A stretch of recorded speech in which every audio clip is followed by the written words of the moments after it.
ထားကြတဲ့ကျောင်းသားကျောင်းသူတယောက်တွေနဲ့ကိုယ့်ရဲ့တနေ့တောင်ကိုဘလို့ဖြတ်တန်းတင်တယ်လေကိုကအထားကြတဲ့တော်တဲ့ကျောင်းသားတယောက်ဖြစ်ဖို့အတွက်နေစဉ်လှုပ်ရှားဆောင်ရွက်နေတဲ့ကိုယ့်ရဲ့တနေ့တောင်ကိုသမားရုပ်ကြနေနဲ့သွားလို့မရပါဘူးကိုယ့်ရဲ့တနေ့တောင်ကို productive ဖြစ်အောင်အလုံးနဲ့ဘဝနဲ့ညီမျှမှုရှိအောင်ဖြတ်တန်းဖို့လိုပါတယ်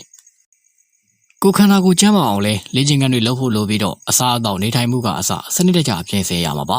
ဒီလိုကောင်းမွန်တဲ့လေ့ကျင့်တွေဟာအစာပိုင်းတော့ပြုလုပ်ဖို့ခက်ခဲနိုင်ပေမဲ့တဖြည်းဖြည်းလေ့ကျင့်မှုများလာတဲ့အခါကိုယ့်ရဲ့နေစဉ်ဘဝဟာတည်တသာကိုတိုးတက်လာနိုင်ပါလိမ့်မယ်ဒီနေ့မှာတော့ပညာရှာဖွေစည်းပူးနေကြတဲ့ကျောင်းသားတယောက်အနေနဲ့ကိုယ့်ရဲ့တနေ့တာကိုဘယ်လိုမျိုးဖြတ်သန်းနေထိုင်ရမလဲဆိုတာကိုပြောပြပေးသွားပါမယ်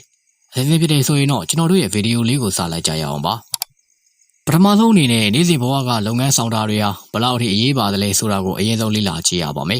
်မိစီတို့ရဲ့ဖုန်းဟာအားသွင်းချိန်မှာအားမသွင်းဘူးဒါမှမဟုတ်အထက်မှာပါတဲ့ application တွေကို update လုပ်မနေဘူးဆိုရင်ကြာလာတဲ့အခါမှာဖုန်းကဟန်းလာပါလိမ့်မယ်ဒီလိုပါပဲကျွန်တော်တို့ရဲ့အုံနောက်တွေကလည်းကောင်းတဲ့အရာတွေစမ်းသစ်တဲ့အရာတွေကိုအမြဲတမ်းထည့်မနေဘူးဆိုရင်အုံနောက်ကလည်းနောက်ပိုင်းမှာအသုံးမဝင်ဖြစ်လာပါလိမ့်မယ်အုံနောက်ကဘလောက်ပဲအလုံးလုံးနေပါစေအောင်ကောင်းမွန်တဲ့အနားယူမှုမရှိဘူးဆိုရင်လေကြာလာတဲ့အခါမှာအုံနောက်ကပါဝါကျပြီးတော့လက်သွားနိုင်ပါတယ်ဒါကြောင့် work life balance ဖြစ်တဲ့နေ့စဉ်လူနေမှုပုံစံကလိုကိုလိုအပ်ပါတယ်ကဲဒီနေ့တော့တနေ့တာကိုဘယ်လိုမျိုးဖြတ်သန်းကြမလဲအရင်ဆုံးအနေနဲ့မနက်ပိုင်းကိုတင့်တဲ့အချိန်မှာအိပ်ရာထားဖို့လိုပါတယ်ညဘက်နောက်ကျမှအိပ်ပြီးတော့မနက်စောစောထားတာကလူကိုပို့ပြီးတော့ပင်ပန်းနွမ်းနေစေတာကြောင့်တတိထားရပါမယ်မနက်ပိုင်းကိုအစောကြီးနှိုးဆက်ပေးပြီးထားတာကအဆင်ပြေပေမဲ့အကောင်းဆုံးကတော့မနက်9:30နဲ့9:00ကြားမှာထားတာကအကောင်းဆုံးဖြစ်ပါတယ်ဘာလို့လဲဆိုတော့အဲ့ဒီအချိန်ကစူညံမှုတွေကိုဖိအားပေးမဲ့အခြေအနေတွေမရှိတာကြောင့်တနေ့တာကိုစဖို့အကောင်းဆုံးဖြစ်နေပါပါကျွန်တော်တို့တော်များများကအိပ်ရာထားတာနဲ့ဖုန်းရင်ကြည့်တတ်ကြပါတယ်ဒါအိယာနိုချင်းစိတ်ပိုင်းဆိုင်ရာကိုပုံမရှုပ်ထွေးသွားအောင်ပြုလုပ်တာနဲ့အတူတူပါပဲကျွန်တော်တို့ရဲ့အုံနောက်ကို digital နည်းပညာရဲ့အကူအညီမပါပဲတဘာဝအတိုင်းနိုးထလာဖို့လေ့ကျင့်ရပါမယ်အိယာနိုးတာနဲ့ဖုံးမကြည့်သေးပဲအကျော်ဆန့်ရေတော့တဘာဝရဲ့နေကြီးနွေးနွေးလေးကိုခံယူပါပြီးရင်တော့2မိနစ်လောက်စိတ်အေးချမ်းသွားအောင်တဘာဝရဲ့လေးပြီးလေးညင်းကိုရှုရှိုက်ပေးရပါမယ်တနေ့တာကိုရှုပ်ရှုပ်ထွေးထွေးနဲ့စတဲ့ကိုယ့်ရဲ့တနေ့လုံးကလည်းကစင်ကလေးအားဖြစ်နေပါလိမ့်မယ်ဒါကြောင့်တနေ့တာရဲ့အစကအရေးကြီးဆုံးဆိုတာကိုမမေ့ပါနဲ့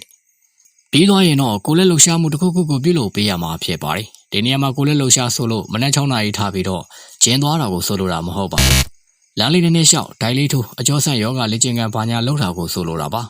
ဒီလိုမျိုးအပျော်စားကိုလက်လှူရှားမှုလုပ်တာကကိုယ့်ရဲ့ခန္ဓာကိုယ်ကိုအုံနောက်နဲ့အတူနိုးထလာစေမှာဖြစ်ပါတယ်ပြီးသွားရင်တော့တနေ့တာအတွက်လိုအပ်တဲ့စွမ်းရည်ကိုဖြည့်ဆည်းနိုင်ဖို့မနက်စာကိုတစ်တဲ့ပမာဏနဲ့စားရပါမယ်ကျွန်တော်တို့ရဲ့အုံနောက်ဟာစာလိလာတာတွေးတောစဉ်းစားတာမျိုးတွေလုပ်တဲ့အခါမှာဂလူးကိုဆိုတဲ့စွမ်းရည်ကိုလိုအပ်ပါတယ်။ဒါကြောင့်မနက်စာအနေနဲ့ငပြောသည်အုတ်ကြုံကြက်ဥပေါမှုအစရှိတဲ့အစားအစာတစ်ခုခုကိုပမာဏနည်းနည်းနဲ့စားရမှာဖြစ်ပါတယ်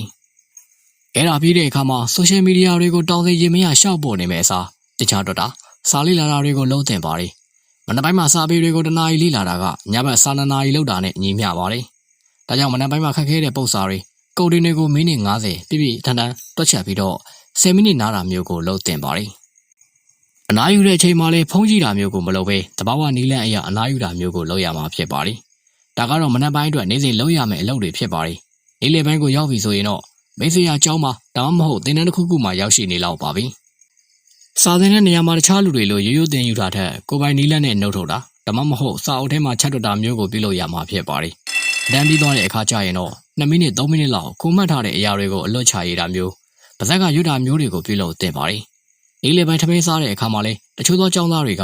ဘိုက်စားနဲ့အသက်ကုန်စားတတ်ကြပါတယ်။ဒီလိုစားတာကြောင့်အုံနောက်ကလှုပ်ရှားမှုနှေးကွေးလာပြီးတော့မကြခင်မှာအိပ်ပျော်သွားမှာဖြစ်ပါတယ်။တချို့ကလည်းဒီလိုနေ့လယ်နေခင်းမှာဖုံးသုံးတတ်ပါတယ်။တကယ်လို့ရမှာကအစာကူပြည့်ကြအောင်မစားဘဲပုံမှန်လောက်သာစားပြီးတော့မိနစ်20လောက်တရိပ်အိပ်ပါ။ဒီထက်ပိုပြီးတော့မအိပ်မိအောင်တော့အထူးသတိထားရပါမယ်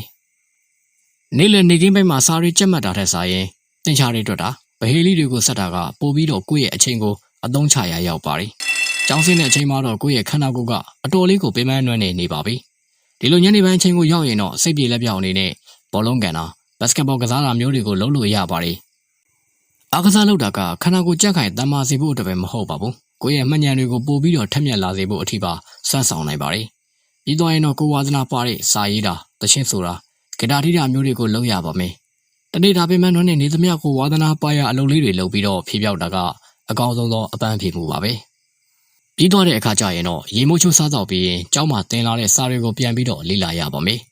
ခက်ခဲတဲ့ပုံစံတွေကိုညဘက်မှာလေ့လာတာတဲ့စာရင်ရုံရှင်းပြီးတော့အမှတ်မိလွယ်မဲ့အိမ်စာတွေကိုဦးစားပေးလုပ်ဖို့အကြံပြုချင်ပါတယ